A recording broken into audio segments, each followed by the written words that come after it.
சொன்னதுதான். நீ என்ன சொல்றது? நான் போறேன் அப்படின்னு அவர் எங்கே வேற ஒன்றுலாம் போறேன். அடிப்படையில் தான் நீங்க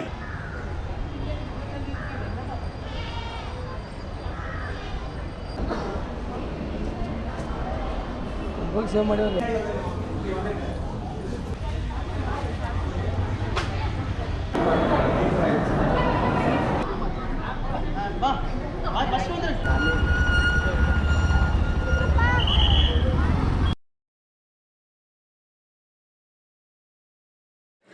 ஓம் நம சிவாய. அனைவருக்கும் வணக்கம். கோயம்புத்தூரில் இருக்க பேரூர் பட்டீஸ்வரர் கோயிலுக்கு தான் நான் இப்போ வந்திருக்கேன். இந்த கோவில் கிபி 2ஆம் நூற்றாண்டில் கரிகால் சோழனால் கட்டப்பட்டது. அதுக்கு சில சான்றுகள்லாம் இருக்குது.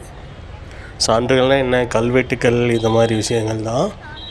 இந்த கோயிலுக்கு ரொம்ப பக்கத்துலேயே இருக்கிற நொய்யல் ஆற்றுக்கு நடுவில் அணை கட்டுறதுக்காக கரிகால் சோழன் இங்கே வந்ததாக ஒரு சிலர் சொல்கிறாங்க. இன்னும் ஒரு சிலர் போருக்காக வந்தாங்க அந்த மாதிரிலாம் சொல்கிறாங்க. அது சரியான விபரம் தெரியல. ஆனால் கரிகால் சோழனால் கிபி 2ஆம் நூற்றாண்டில் கட்டப்பட்டது தான் இந்த பேரூர் பட்டீஸ்வரர் கோவில். 2ஆம் நூற்றாண்டில் கட்டப்பட்டதுன்னா கிபி 200 வருது. இன்றைக்கி 2025 இருக்கோம். நம்ம 1800 வருஷம் ஆச்சு இந்த கோயில் கட்டி. ரொம்ப நுட்பமான கலை வேலைப்பாடுகள், சிலைகள்லாம் இங்கே இருக்குது. அதனால தான் இந்த கோவிலுக்குள்ளே புகைப்படம் எடுக்கவே தடை போட்டிருக்காங்க. அதனால தான் நான் மேலோட்டமாகவே வெளியே நின்று அப்படி வீடியோ எடுத்துகிட்ருக்கேன். இங்கே சிவன் காமதேனு பின்னணியில் காட்சியளிக்கிறாரு. சரியான வைப் இருக்கிற இடம். அதே மாதிரி பச்சை நாயகி அம்மன், முருகன், நடராஜர், இந்த மாதிரி இந்த கோரக்கர் சித்தர் இங்கே இருக்கார் பாருங்க. இந்த கோரக்கர் சித்தர் சமாதி, இது எல்லாமே இங்கே சிறப்பானதாக இருக்குது. இந்த கோவிலுக்கு அந்த காலத்திலேயே அருணகிரிநாதர், சுந்தரர் இவங்கெல்லாம் இந்த தேவாரமெல்லாம் பாடியிருக்காங்க. அது இன்றைக்குமே கடைப்பிடிச்சிட்ருக்காங்க. சொன்னதுதான். நீ என்ன சொல்றது? நான் போறேன் அப்படின்னு அவர் எங்கே வேற ஒன்றுலாம் போறேன். அடிப்படையில் தான் நிற்கிறார். அப்ப அதில் சொல்லும் பொழுது ஆண்மையில் ஏவல் செய்த கடனென்று பண்பில் பான்மை மேன்மையோர் விளம்ப நம்பி விதிமுறை இதுவே ஆகியது. யான் இதற்கு இசையே என்ன இசையுமோ என்று நின்றார். இங்கே தெரிகிறது பச்சை நாயகி அம்மன் கோவில். வெயில் நேரத்தில் நடக்கவே முடியாது. அதனால் இந்த சேஃப்டி கார்டு, அந்த வாக்கிங் இது பார்த்து போட்டு வச்சுருக்காங்க. இந்த கோவிலுக்கு இடது பக்கம்தான் நொய்யலாறு போயிட்டுருக்கு. அதுவும் இல்லாமல் அங்கே ராகு கேது ஸ்தலமும் ஆற்றங்கரை விநாயகர் கோவில்னு ஒரு இடம் இருக்குது. இங்கே இந்த நொய்யல் ஆற்றங்கரையிலேருந்து அந்த காலத்துலேயே இருந்து இந்த தர்ப்பணம் திதி கொடுக்குறவங்க இங்கே கொடுத்துட்ருப்பாங்க. இன்றைக்கி சிறப்பான சித்திரை அமாவாசை இன்றைக்கி. அதனால் கூட்டம் ரொம்பவே இருக்குது. கோயில்லையும் சரி, இந்த ஆற்றங்கரை விநாயகர் கோவில், இந்த நொய்யல் ஆற்றங்கரைக்கு போகிறவங்களும் அதிகப்படியாக இருக்காங்க. இங்கே பார்த்திங்கன்னா இந்த சாப்பாடு தானம் பண்ணுறது, இந்த பேக்கெட் சாப்பாடு, அப்புறம் இந்த மாட்டுக்கு அகத்திக்கீரை கொடுக்கறது, இந்த மாதிரி விஷயங்கள்லாம் இங்கே கொஞ்சம் ஃபேமஸான ஒரு விஷயம். இந்த ரைட் சைடு தான் கல்யாணி யானையோட தங்குமிடம் இருக்குது. ரொம்ப வயசான கல்யாணி யானை பேரூர் கோயில் இருக்கும். இங்கே நிறையா தர்ப்பணம் கொடுக்கறதுக்கு மண்டபம்லாம் புதுசாக கட்டியிருக்காங்கன்னு நினைக்கிறேன். இன்னும் திறக்கலைன்னு நினைக்கிறேன். சரியாக விபரம் தெரியல.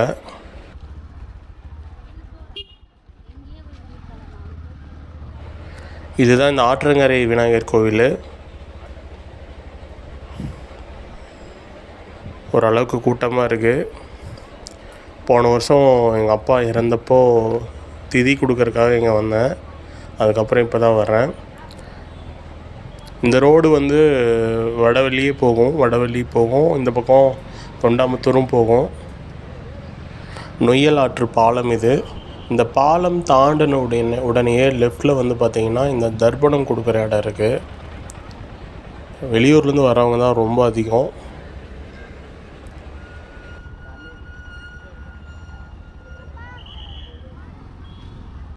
சாரி, ஆத்தங்கரை பிள்ளையார்னு சொல்லிட்டேன். பேரூர் ஆற்று பிள்ளையார் கோவில் இதுக்கு பேர், முறையான பேர்.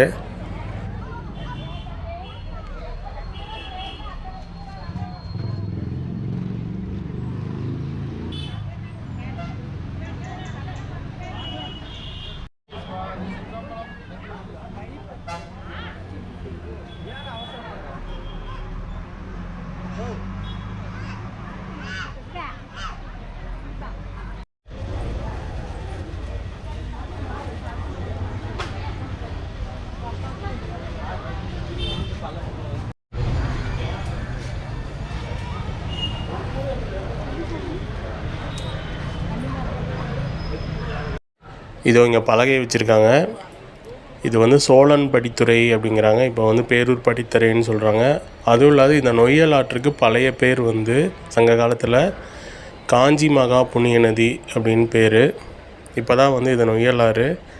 இந்த ஆறு இப்போ தான் வந்து இப்படி இருக்குது. ஆனால் ஒரு காலத்தில் இது வந்து வெள்ளம் சீறி பாஞ்சிட்டு ஓடின ஒரு ஆறு. செந்நதியாக தான் இங்கே வந்து போகும். இந்த ஆறு மேற்கு தொடர்ச்சி மலையில் உருவாகி கோயம்புத்தூர், திருப்பூர், ஈரோடு, கரூர் போயிட்டு கரூரில் வந்து காவிரி ஆற்றோடு கலக்குது. சங்க காலத்திலிருந்து இப்போ வரைக்கும் இந்த ஆற்று மேலே எக்கச்சக்கமான நம்பிக்கை சார்ந்த விஷயங்கள்லாம் இருக்குது. அதனால தான் தண்ணியே ஓடலைனாலும் இங்கே வந்து இந்த தர்ப்பணம் கொடுக்கறது, இந்த சாங்கியம் பண்ணுறதெல்லாம் இனிமேல் நடந்துகிட்ருக்கு. இன்னும் மக்கள் வந்து இது ரொம்ப நம்புகிறாங்க. அதுவும் இல்லாத இங்கே இந்த ராகுகேது ஸ்தலம் இருக்குது. இன்றைக்கி ராகுகேது பெயர்ச்சின்னு வேறு சொல்கிறாங்க. அதனாலேயும் கூட்டம் அதிகமாக இருக்குது.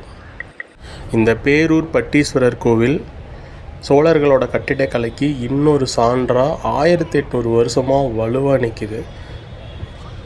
பல நேர்மறை ஆற்றல்களை வச்சுருக்கு. உள்ளே போயிட்டு வந்தாவே அவ்வளோ நிம்மதியாக இருக்குது. கோவிலுக்கு எதிரிலேயே தெப்பக்குளமும் இருக்குது. இந்த வீடியோவை பார்க்குற யாராவது தொல்லியல் துறை நண்பர்கள், வரலாற்று ஆசிரியர்கள், கரிகாலன் கிபி 2ஆம் நூற்றாண்டில் எதற்காக இங்கே வந்தார், எதற்காக இந்த கோவில் கட்டினார் அப்படிங்கிற காரணங்கள் தெரிஞ்சால் இங்கே எனக்கு கமெண்ட் பண்ணுங்கள். இந்த கோவில் கல்வெட்டுகளில் வந்துட்டு கிபி 2ஆம் நூற்றாண்டிலிருந்து 17ஆம் நூற்றாண்டு வரைக்குமே வந்து தானம் பண்ணவங்களோட இதெல்லாம் வந்து இருக்குது. ஆனால் வந்து கரிகாலன் எதற்காக இங்கே வந்தார் அப்படிங்கிறது இல்லை. ஓகே ஃப்ரெண்ட்ஸ், இந்த வீடியோ உங்களுக்கு பிடிச்சிருக்குன்னு நினைக்கிறேன். மறுபடியும் அடுத்த ஒரு வீடியோவில் சந்திக்கலாம். அதுவரை இணைந்திருங்கள். ஓம் நம சிவாய.